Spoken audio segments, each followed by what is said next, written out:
What's up, I'm Cam, and today I'm going to show you my new greenhouse.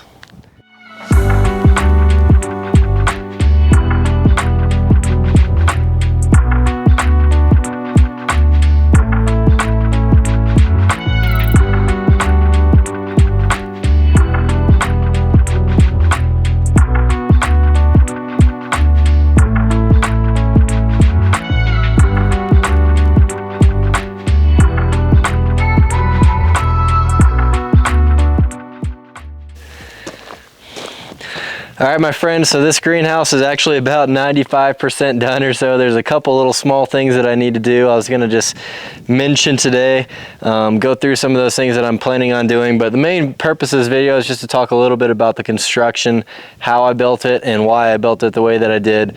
And then I'm gonna kind of mention to you guys just the future plans I have for this and what I'm gonna be growing in it. And then I will be doing eventually a follow-up video talking about and showing you guys the progress, what I actually planted in there and how I laid it all out. So without further ado, let's get into it really quick. So one of the things I do have to finish on this project is gutters.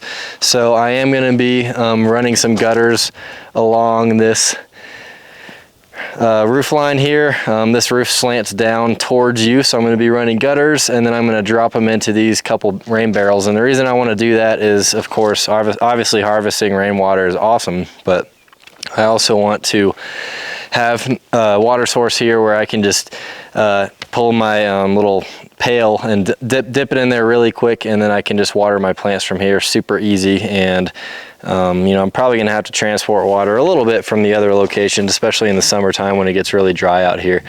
But rainwater seems to do pretty well, and I know it's not a ton of roof area, but it's actually not too bad, especially being connected to this other building here. This is how I ended up building this. So this building here on the left was actually already there. That is just a little storage shed, and I basically just tied this greenhouse into it. So this greenhouse is 8 feet by 12 feet. And this other little building here, again, storage shed, open face. I just wanted to get stuff, tools and certain things out of the weather and the sun.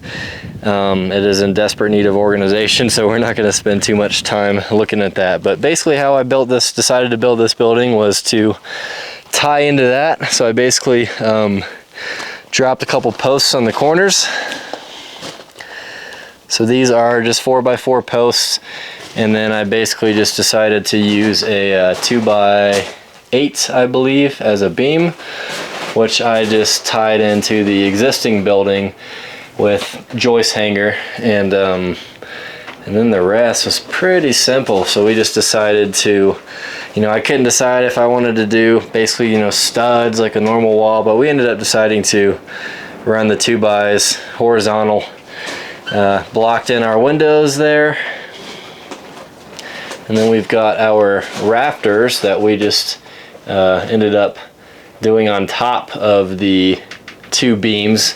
So we ended up sitting them up on top so that we didn't have to drop tails outside of that. It doesn't really matter which way you do it. This way is stronger than if you were to butt the rafter into the beam and, you know, maybe nail it. This is stronger because then it's physically sitting on there.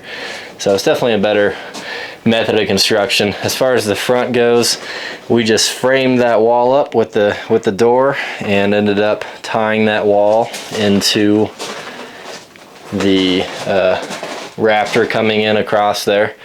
And that's pretty much it. Couple windows. I decided to put windows because I wanted to have a couple operable, you know, ways to open up the walls and get a little bit of breeze in here, because I know it's going to get warm in here, especially in the summertime.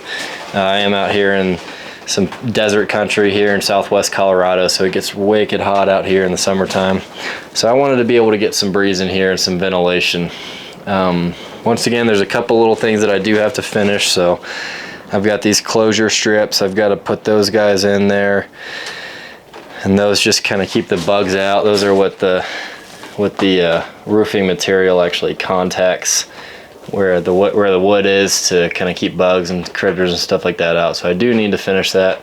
Like I said, it's just a little bit of work left here, but other than that, that's pretty much it. Let me flip you around, maybe. Ooh, okay. There's not a great way to flip this camera around. Also, it's super windy today, so I'm gonna try and stay out of that a little bit. So anyway, like I said, this is mostly gonna be for growing food. This is the first time that I've ever basically attempted to grow food. It's probably a lot later than I probably should have gotten on this earlier in my life, but oh well, we are where we're at. As far as how this does relate to the business, I do think that growing food is super important. One of the core values of my business is self-sufficiency. So of course, growing your own food would be key, paramount to that, right? So that's obviously imperative as we get to a point where, and obviously now, not to get too political, but I do think that it's not a mystery that things are getting pretty out of hand and unpredictable, and I think that most of you would probably agree with me that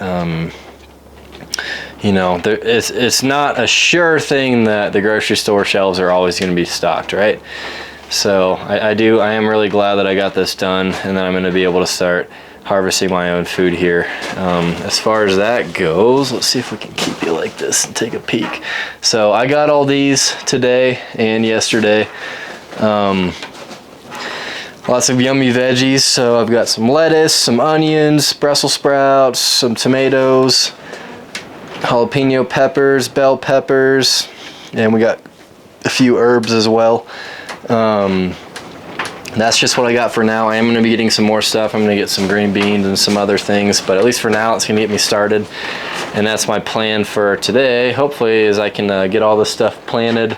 I decided to, as you can see, I wanted to put a little bit of shelving in here, but I mostly just kind of went with the plastic tables. The reason for that was I just wanted something that was easy, that was cleanable. I don't care if it gets water all over it, and I can just set it up, start putting planters on it, and get cruising.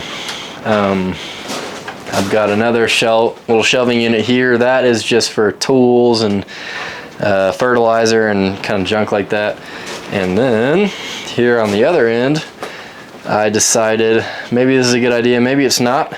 I think it probably is to put a water trough in here and basically fill it with water. And the reason for that, I figured that might not be a bad idea, is that the water can kind of help stabilize the temperature in here, so it can basically, you know, if the water kind of heats up during the day but then it gets really chilly at night, it'll kind of keep that heat in here a little bit. And then I also figure once it gets hot in the summertime that water is going to be evaporating a lot, and that might help it kind of stay nice and humid in here, which could be a good thing and kind of keep some healthier plants. I'm going to be putting some other types of plants in here, you know, just house plant type stuff, maybe things like that I can bring into my house when it gets too cold, but mostly going to be focusing on stuff to grow for food. Once again, this is 8 by 12 feet. There's plenty of room. You know, again, I'm just getting into this, so this is going to be plenty of room for me for this year. I'm probably not even going to fill half this thing up with plants and stuff for this year. So, but anyway, hope you guys like it. I'm going to probably take a couple more shots just of the outside of the greenhouse for you guys. And then, like I said, once I totally get it all finished up and start getting all these things planted and whatnot, then I will make another video and give you guys an update on how that's all looking. So hope you enjoy. We'll show you a couple more shots of the greenhouse, and then we'll see you on the next one.